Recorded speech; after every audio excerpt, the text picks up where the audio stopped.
Salut les amis, j'espère que vous allez bien, j'espère que vous êtes au taquet, bienvenue pour cette nouvelle vidéo. Comme d'habitude, plaisir énorme d'être avec vous aujourd'hui. 14 jours, 14 jours, c'est ça qui a déclenché cette vidéo, pour pas vous le cacher. Je n'avais pas forcément pensé à en faire une, je me suis dit putain, 2 semaines avant la Coupe du Monde au Qatar, je pense que ça va être très cool. Je pense qu'il va vraiment y avoir de quoi se gaver. Dans cette vidéo, c'est de ça dont on va se parler. On va pas parler de la cause environnementale, on va pas parler d'exploitation, etc. Toutes ces choses qui finalement, on se dit pour se donner bonne conscience, mais pour lesquelles on ne fait absolument rien. Donc, on va parler sport, on va parler paris sportif, on va parler training sportif. Let's go.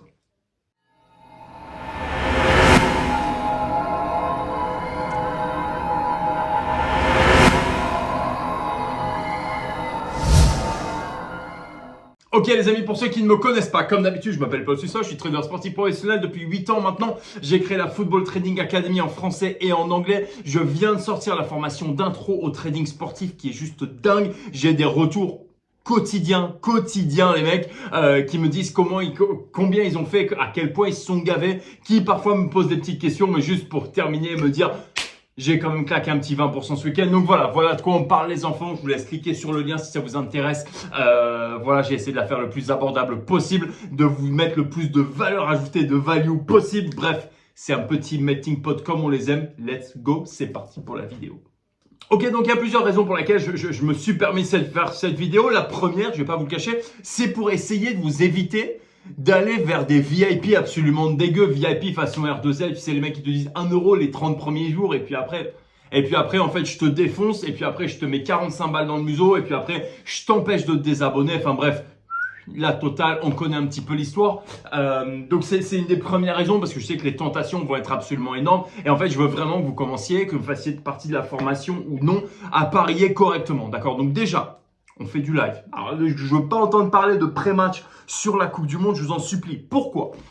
Parce qu'il n'y a pas de favori. D'accord, je sais, on me demande, mais pour le coup, je reçois des messages quasiment tous les jours en me disant c'est qui ton favori pour la Coupe du Monde? Et j'ai pas de favori en fait. Il n'y a pas de favori. Et même si, d'ailleurs je le garderai pour moi pour pas vous inciter à parier parce que je connais le parieur fou en toi. Même si, bien sûr, il y a certaines équipes qui sont bien plus favoris que d'autres, bien évidemment, pour gagner la Coupe du Monde. Je pense que tout peut arriver, d'accord? Absolument tout peut arriver. Le match France-Belgique peut en témoigner, d'accord? Ce match qu'on doit tout gagner absolument tous les jours, qu'on ne gagne pas. Bref, peu importe. C'est juste pour vous donner un petit peu la sensation que j'ai sur la Coupe du Monde. Quand je vois les cotes que je vous montre tout de suite pour le match France-Australie, je vois que la France est cotée à 1,23 pour une victoire. Je suis pas en train de dire que la France va pas gagner. Par contre, avec le nombre d'absents qu'il y a en journée d'ouverture de la Coupe du Monde, etc., je trouve ça archi casse-gueule. Donc voilà, juste arrêtez de parier sur du pré-match. Vraiment là pour le coup, autant sur les championnats classiques, je comprends pas, mais je pourrais comprendre si je faisais un petit effort, que j'ai pas envie de faire. Mais là, sur cette Coupe du Monde, s'il vous plaît, ne faites absolument aucun pari pré-match. Si vous faites quelque chose, faites-le en live, d'accord? Deuxième point, comment est-ce que moi je vais parier en live? Troisième point, comment est-ce que moi je vais parier en live? Je vais faire uniquement de l'over, d'accord? Je m'entends. Pour ceux qui ne connaissent pas les paris sportifs en live, ça veut dire je vais me placer sur le but supplémentaire, voire 2 buts supplémentaires potentiellement, mais rarement. Je vais me placer uniquement sur le but supplémentaire et quasiment exclusivement en deuxième mi-temps. Pourquoi? Parce qu'on voit un petit peu le niveau de l'équipe. Parce qu'on va voir un petit peu comment l'équipe interagit, d'accord? Comment les joueurs qui n'ont pas forcément l'habitude de jouer entre eux en club arrivent à interagir correctement, d'accord? Et ensuite, ça va vraiment me donner une tendance. Donc, quel a été le score? Quelles étaient les statistiques en première mi-temps? Est-ce que c'est safe? Est-ce qu'il y a une certaine forme de value et de valeur ajoutée dans la cote? Ça risque d'être rare, malheureusement, sur cette Coupe du Monde, les amis. En témoigne cette cote horrible France-Australie. Pour autant, je pense qu'en live, on va vraiment pouvoir trouver des opportunités. Par contre, il va falloir être intelligent. Il va pas falloir partir un petit peu dans tous les sens parce que malheureusement, c'est ce qui risque d'arriver. Donc moi, quand je vous dis qu'il n'y a pas de favori, ça vaut pour le pré-match, bébé, et ça vaut également pour le live. D'accord? Donc, je pense que ça peut arriver, mais dans 99% des cas, pour ma part, je vais jamais dire « Ah tiens, le favori est en difficulté ou est mené d'un but ».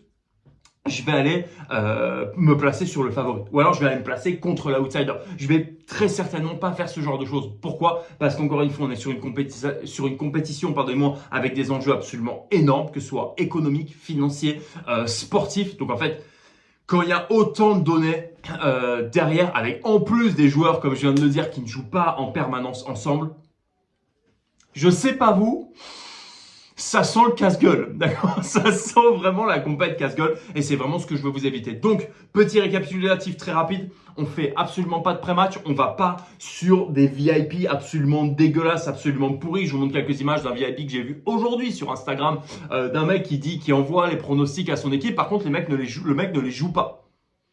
Intéressant, d'accord? Il te montre la cote, bam, tiens, c'est ça que je vais envoyer. Tu les joues pas, frère. Donc en fait, à un moment, il faut arrêter un petit peu de prendre les gens pour des débiles. Moi, quand je suis avec mes élèves, je leur envoie des prédictions.